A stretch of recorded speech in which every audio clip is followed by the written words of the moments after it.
Messing is the Chief of Staff for Checkpoint, and he joins us now from Tel Aviv.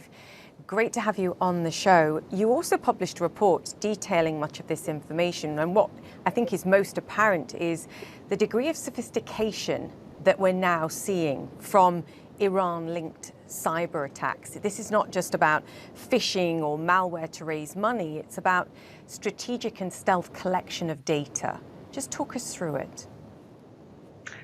Thank you for having me. So as you said, we're talking about a very, very sophisticated campaign, which is not the regular cyber attack you would usually see, but something that is extremely evasive on the one hand, but on the other is very, very powerful. We're talking about month over month, sometimes even a year, that very high profile entities from government to telecommunications, IT, and banks in different places around the Middle East, even an NGO in the United Arab Emirates, were targeted by the Iranian Ministry of Intelligence and Security.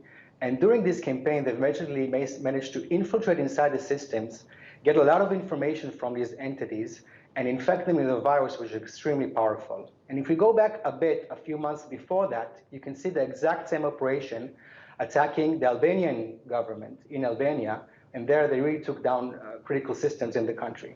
So overall, what you see here is one of the most sophisticated, if not the most sophisticated cyber attack we have seen from Iran in a long time.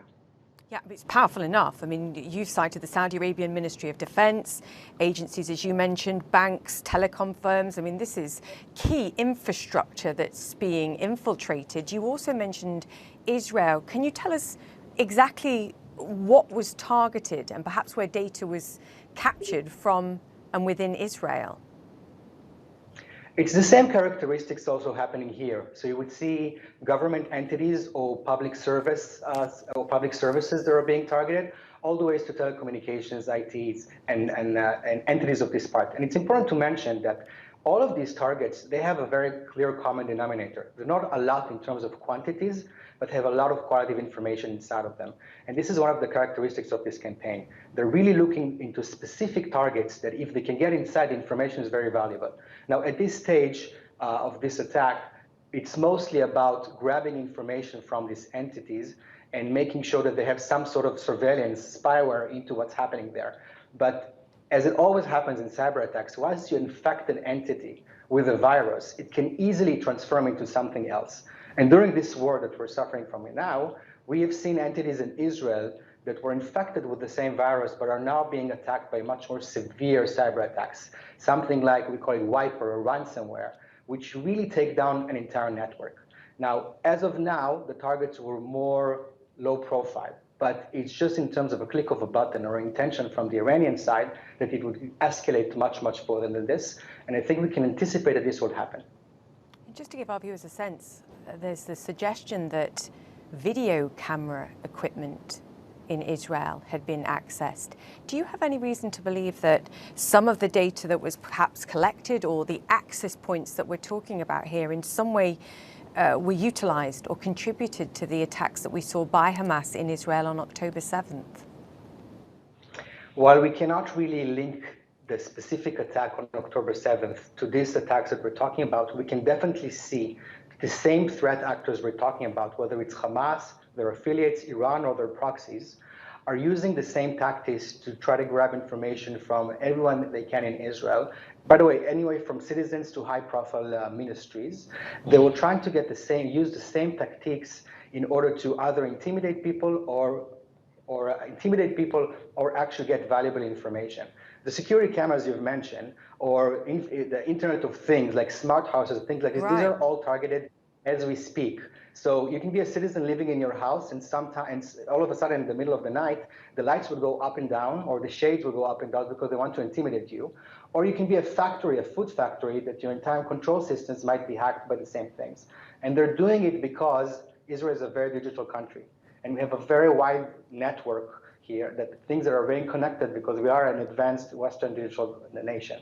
And it only takes one mistake of one entity that would enable very sophisticated hackers, like the ones Iran is using, in order to infiltrate through this mistake and make some damage. So while we cannot necessarily link it to October 7th, we can definitely see an increasing interest on their side, but also increasing amount of attacks. In terms of numbers, we're seeing almost 20% increase from these days, amounts of attacks if you compare it to the time before the war. Specifically, if you look at this government sector or security forces, there's a 52% increase of attacks on this sector in Israel versus the time before. So it's very, very distinct.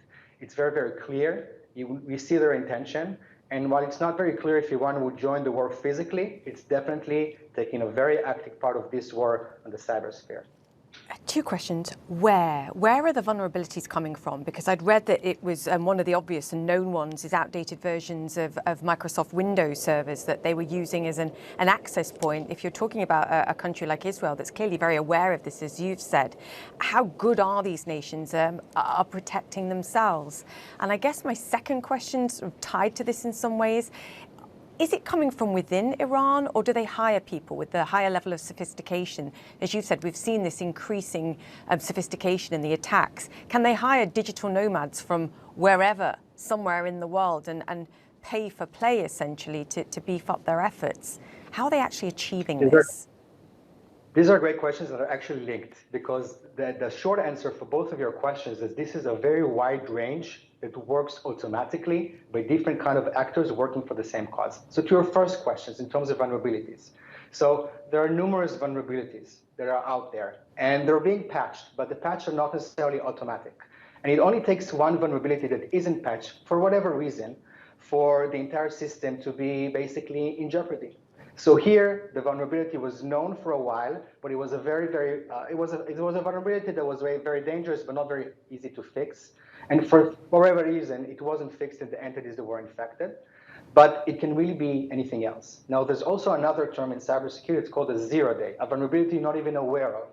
And actors in the scale of Iran, which are nation-state actors that are very, very powerful and they have a lot of budgets, they can try to find new kind of vulnerabilities that are not even published yet and try to infiltrate through that. And that gets me to your second question. It can really be anybody. So we have clear visibility for around 10 attack groups that are affiliated by Iran, either sponsored by Iran or operating from Iran. We're talking about the MOIS, which is the Ministry of Information, Intelligence and Security. There's also the Revolutionary Guards in Iran. These are the institutions that are working against Israel in terms of cyber attacks.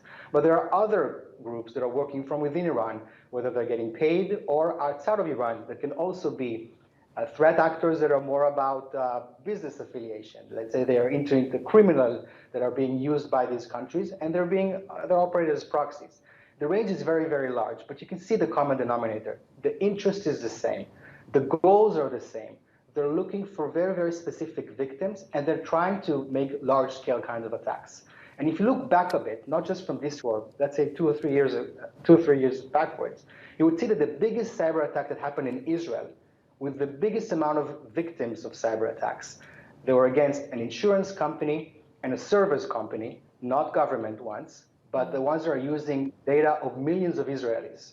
So, because in our country, because it's very digital, you have a very wide range of protections. Some of us are protected very well. Some of us are not protected so well. But the amount of information is in so many places that the Iranians understood that they can attack the more softer areas of the country, which still have a lot of information and can create a lot of damage. Anything from dating sites of LGBTQ communities to insurance companies that insure people in the security forces. So in order to create a big damage, you don't necessarily need to target the big ones. You can also target the ones that are actually that you can exploit the vulnerabilities there, and they can be very dangerous. And as I said, it's happening, it's part of the war. It was here before, but it's escalating as we speak. Yeah, and the asymmetric risks of the situation. Threat actors only have to get it right once. Defenders have to get it right every single time to prevent it. Yeah, Gil, good to have you on. Thank you, sir. Gil Messing, Chief of Staff for Checkpoint Software there. Thank you, sir.